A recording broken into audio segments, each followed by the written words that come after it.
Truck drivers who normally keep Canada moving are holding the centre of its capital at a standstill. They and their supporters oppose vaccine rules and other COVID-19 measures. So is it just one battle in a bigger war? This is Inside Story.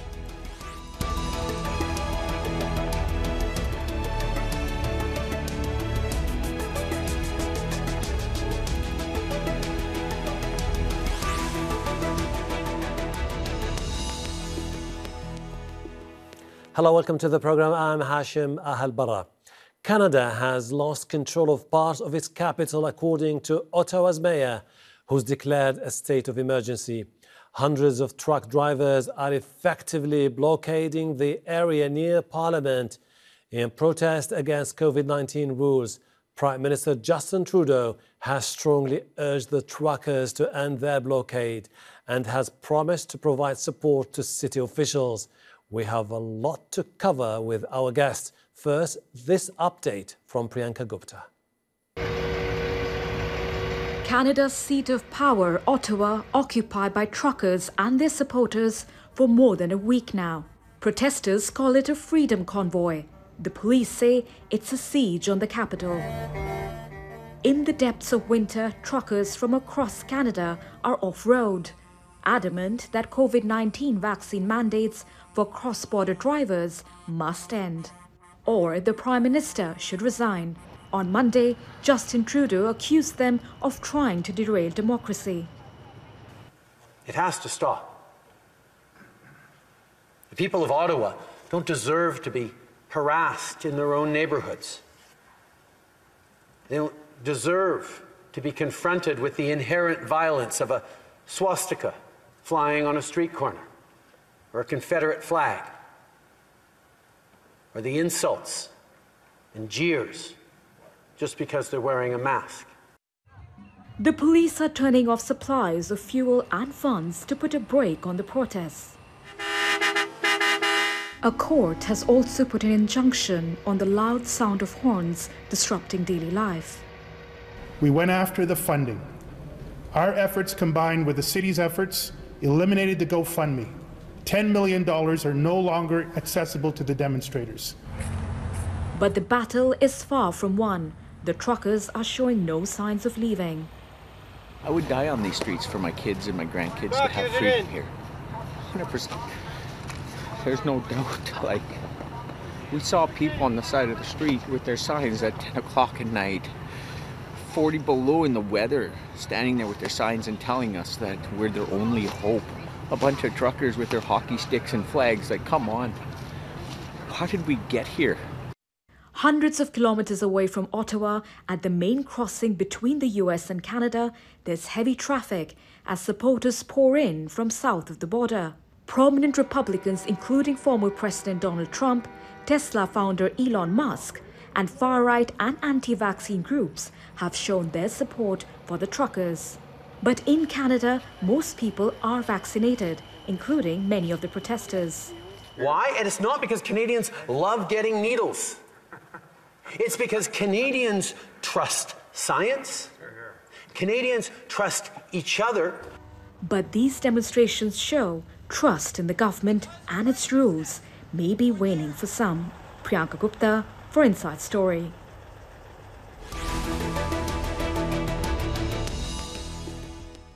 Let's bring in our guests. They're all joining us from Canada.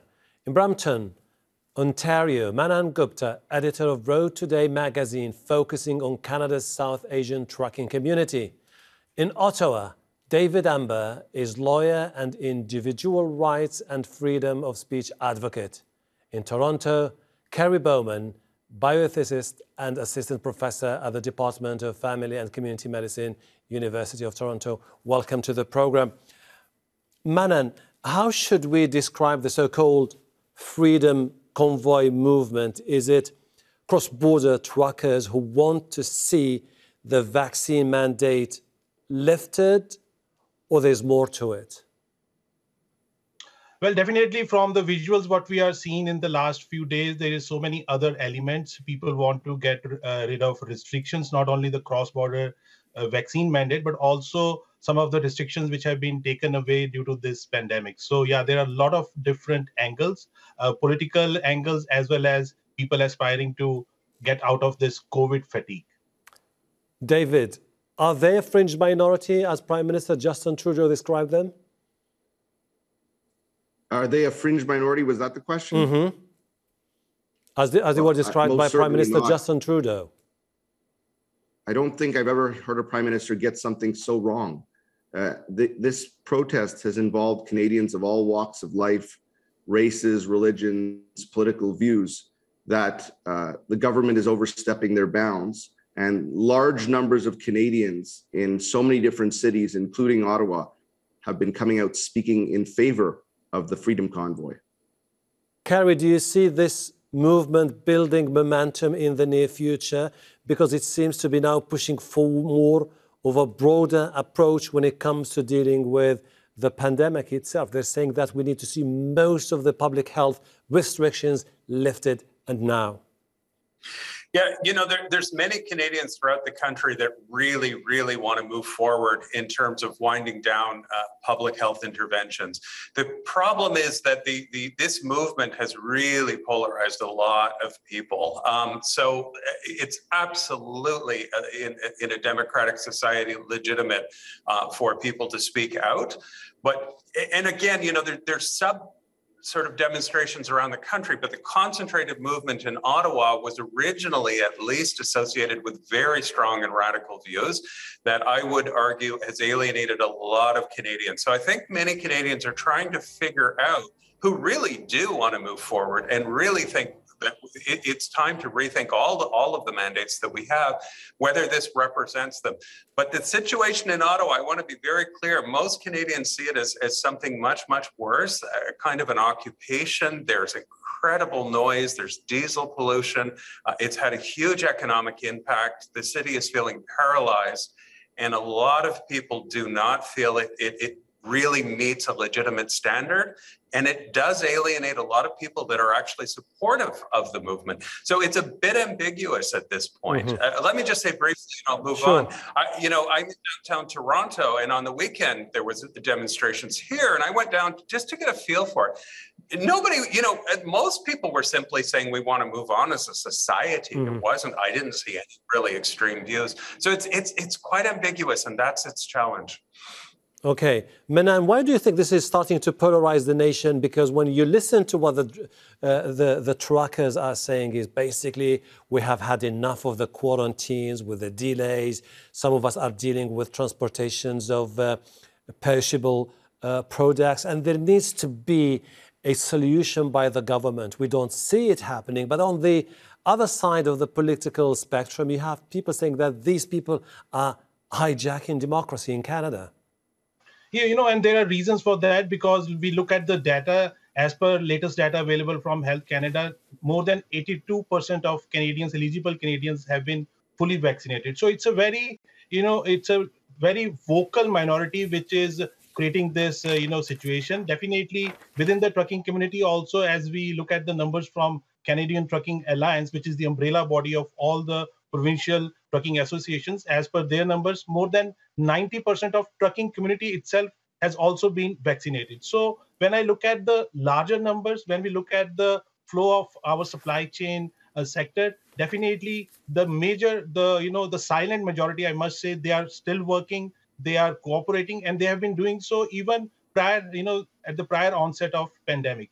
Look back at 2 years from now in March 2020 when it all started. The trucking community has been at the forefront in delivering goods and making sure our grocery shelves are always full and making sure our medical supplies are in there. So they have done a tremendous job, but it's just a minority of truckers, coupled with other affected groups, which definitely want, to get out of the fatigue, I must say. Recent polling gives us an idea of the political difficulties in this crisis. A research firm found more than 50% of respondents believe the Prime Minister's response is lacking. Other party leaders also fared poorly. And while most Canadians oppose the convoy protest, a large minority, 32%, support those taking part. David, you get a sense that the government is grappling with how to move forward. On one hand, you have the mayor of Toronto saying that, of Ottawa, sorry, saying that the government needs to listen to those people and mediate a solution. The people saying that the government has to adopt a stronger, tougher stance when it comes to dealing with the crisis. At the same time, you get a sense that the government is willing to give it some time before moving towards any sort of aggressive approach. Well, the government's approach is yet to be seen, but I just wanted to touch back on something two of your previous guests just said, suggesting, and even embedded in your question, suggesting that this is a small minority of Canadians that are supporting the truckers. The main issue about vaccine mandates is not about the support for vaccination. A majority of the people who are involved in the trucking movement, and in fact, I would even suggest among all of the supporters, are vaccinated. The issue is not about being vaccinated or not vaccinated. The issue is about the mandates. And the broader consensus of Canadians is that there is no longer a need for mandates. More than 50%, close to 60% of the Canadian people that was polled recently do not want to see any more government measures in terms of COVID-19. And so there's a widespread group of Canadians of all stripes who support the general consensus behind the protests that governments need to take action. And this entire time, to circle back to your question, Justin Trudeau has been in hiding. He's been popping out every now and then to demonize people who don't see things his way, and it's not working out so well for him. And so we haven't seen much action from the government yet, but hopefully we're going to see some action in the days to come. Okay, Kerry, is there any concern that this is something that could further escalate into a full-blown crisis in Canada? Yeah, I think there is. And look, I think our government's plural. And when I say plural, I mean the Liberal Party of Canada and the Conservatives are, I'm not going to say responsible for this, but they've really contributed to this problem enormously. Early in the pandemic, the tone in Canada was we're all in this together, which I don't know how true that ever was, but that was the tone. They have used this as political fodder and they've battled it out. And, with the Conservatives really encouraging very, very strong reactions. The Liberals absolutely insulting and demonizing what was, I think, to some extent, legitimate political action and discourse. And that is so wrong. They created this cleave, they fed it, and I see both parties as equally responsible for this. And the common ground of mediation, the common ground of democracy was lost with this. And many Canadians fear, our neighbors are the United States, which has its struggles. Many fear the kind of January 6th, riots essentially on the White House. I think that's overstating it. I don't feel that, but it's been a fear within Canadian society that this could really become a very dangerous populist movement that has no relation to science or reality. And part of that's not fair, but we're really stuck on this. We're really in a struggle with this nationally. Manan, you've just heard Kerry talking about responsibility from both the Liberals and the Conservatives. There is a general sentiment among the Liberals that what they are seeing on the ground is a replica of exactly the same conservative narrative that was prevailing under Trump about COVID and handling of COVID. And they think this is spreading across the border and galvanizing some sections of the conservative people in Canada. Well, there is some truth to that because we have seen this movement spreading out to different border crossings. Just earlier today, we saw that Ambassador Bridge, which is one of the major, busiest cross-border, bridge connecting Canada and USA. It was shut down for a few hours. Even now, the traffic is moving very slowly. So when we see these kind of protest movements affecting our supply chain, the flow of goods, definitely it impacts everybody. So whosoever is, igniting the sentiment or not opening the doors for talks, I think everybody plays equal responsibility. David, when you look at the political landscape in Canada with the Liberal government, in a way, giving you the impression that they seem to be confident this is not something that is likely to further erode their voter and support base, As far as the Conservative Party, which is facing a leadership vote, is this something which is linked? Is this something which could potentially have a knock-on effect on the outcome of the vote? On the outcome of the leadership vote? Yep.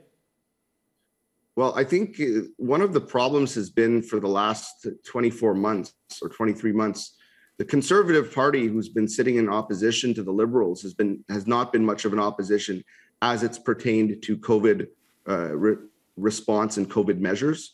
And so I think one of the things you're going to see, and I think it dovetails quite appropriately with the situation we're in right now, is that we're 2 years out from the beginning of the pandemic. Most of the measures that the government has taken at all levels, and when I talk about the measures, a lot of the measures aren't taken by the federal government, but the leadership that comes from the federal government and opposition is important as part of the political discourse. And until only recently, all of the measures that have been taken were supported roundly by the Conservatives. And here we are 2 years in now with measures that were meant to be only temporary or very short term that have been in for quite some time with no end in sight. And so I think a lot of the debate between the leadership candidates in the Conservative Party is to what extent they will need to push back against the Liberal approach to doing things. And I think that that's a good thing, because for the last 2 years, we've not had much of an official opposition. Kerry, Conservatives who embrace the grassroots approach to politics, is there any risk for them to be undermined in the near future if they decide, you know what, this could be our chance to move forward and consolidate our base, but ultimately the price could be a more radicalized Conservative Party in the future? Yeah, I mean, anything could happen at this point. This has really leading to quite a sea change within the nation. And you know, as we have a lot of respect for the United States, but we're also very fearful of the struggles that they're facing. And a lot of people feel that it could become, you know, more of a populist movement. I do think both our governments, you know, as I've said, have been quite wrong about this. I mean, the greatest threat to us all as Canadians is the global pandemic. We have not lived up to our commitments globally at all in relation to this pandemic. And a lot of this is a huge distraction from the greater threat that we are facing. It is affecting the Conservative leadership debate, and it's radicalizing people. And, you know, one of the benefits of Canadian society is we tend to coalesce on most issues where we don't really battle it out the way the Americans do. So it's really a threat to our political and social fabric in a lot of ways. Manan, do you think the government will ultimately have to take a cautious approach in the future? It's a minority government. It does understand that sometimes positions continue to shift because of the fact that many people are saying it's about time to move forward. You know, it's a very important question, but I don't think the federal government will make any decision, because any unilateral decision from their side is not going to help the cross-border, you know, vaccine mandate, because we have the same mandate from the US side as well. But having said that, a lot of restrictions are almost, you know, getting over, because many of these, you know, semi-restrictions or semi-lockdowns have been put in by the provincial government. And we need to know the root cause behind it, because our healthcare system is not enough to sustain hospitalization, especially the ICU beds. In Ontario, there is an acute shortage of, you know, those kind of infrastructure needs. So we really need to talk and tackle and, you know, handle those situations. Only then the restrictions can go away in reality. Yeah, David, against the backdrop of the polarization that we've been seeing, not only in Canada, in different parts of the world, particularly in the US, Canada, and Europe, we're suddenly grappling with this debate about what should prevail first: personal liberties, as the Conservatives like the term they like to use most of the time, or should it be science, which says that unless organizations like the World Health Organization says it's about time to turn the chapter of COVID-19, we cannot but continue to use the same preventive measures? Well, part of the premise of your question and a lot of the perspectives that some of the other guests have had is that there is a lot of polarization going on.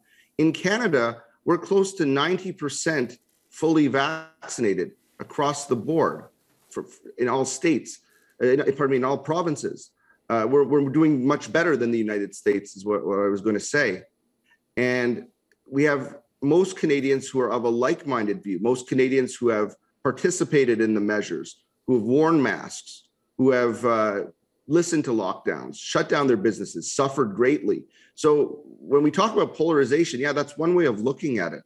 But for the most part, Canadians are unified, and we're unified in wanting our government to have a short-term, temporary emergency power when the pandemic was new to everybody, when the pandemic had a lot of unknowns to everybody, and when there was a sudden spike in hospitalizations that our healthcare system wasn't ready to deal with. But here we are now 2 years out, and I would suggest that the only polarization is that's being fed by some in the media and some of our politicians. I think Canadians are much more unified, and the only reason we're seeing the politicians feeding this so-called polarization is because they're drunk on power and clinging on to it. Kerry, when you look at the Canadian society, so the majority is vaccinated, but polls continue to suggest that while millennials, for example, want to see the mandates lifted, you have something like 40% of the people saying that basically this has to come to an end by the end of 2022 or at least 2023. And this begs the question, what should be the most sensible, rational way to move forward in a place like Canada? You know, I'm an ethicist, so things have to be proportional. And one of the things that's driving this is the fact that that the pandemic itself is ambiguous in terms of how we should move forward. With Omicron and the new data, like, it's not what it used to be. I would agree absolutely that Canadians have been, when you can compare Canadian society to Americans, the Americans have had 3 times the death rate. Canadians have been on board and sacrificed a lot. The question now is the trucker movement a legitimate democratic statement, because it feels very radical and dangerous and threatening to a lot of people. And is this a radical representation of it? I actually think we absolutely must move forward. I'm not convinced that a lot of our public health measures are really evidence-based at all. The travel restrictions in Canada don't make a lot of sense anymore. And, Canada's quick to adopt these measures, but very, very slow to back out of things that aren't working well. And we need to move forward. And that we have consensus on. But it's true, the polarization is on what to do now. And I think the ambiguity of the pandemic at this point is driving part of it. Okay. And we look at nations like, I'll leave it there. Okay. Manan, do you think that by summertime, when we get more sense of clarity about any upcoming variant, or whether this is just going to be confined to Omicron, that's where governments will decide which way to go? Yeah, absolutely. It all depends upon any future variant of concern or what kind of pandemic direction is seen in the coming few months. A lot of that also depends upon the mandate from World Health Organization. So yeah, Canada is looking at all those things, I believe, and definitely, since it's a pandemic, Canada unilaterally cannot make any decisions, because ultimately, for the flow of goods and people, we need to look at the larger picture. David, with this polarization that we've been extensively talking about, if the political divide continues, then many people will just argue that there's absolutely no way the government will work out a consensus. Well, I mean, the government will never work out a complete consensus. That's the nature of politics and party politics, particularly in Canada, which is a federation. And so you've got, a minority government at the federal level, and then most of the measures that are being done at various provincial levels with, for example, in Ontario, the largest province, an election coming up this year. So you're never going to have a full consensus on what to do, but there should be some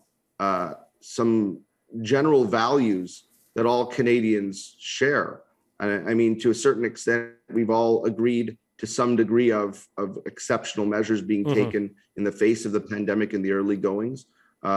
We should all agree in the liberal value that people's decision about their own bodies should be made by them and them alone, and should not be the result of any coercion.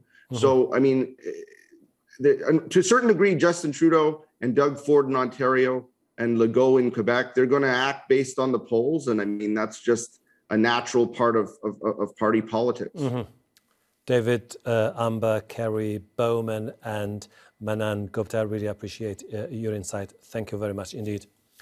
And thank you too for watching. You can see the program again anytime by visiting our website, aljazeera.com. For further discussion, go to our Facebook page. That's facebook.com/AJ Inside Story. You can also join the conversation on Twitter. Our handle is @AJ Inside Story. From me, Hashem Ahelbarra, and the entire team here in Doha. Bye for now.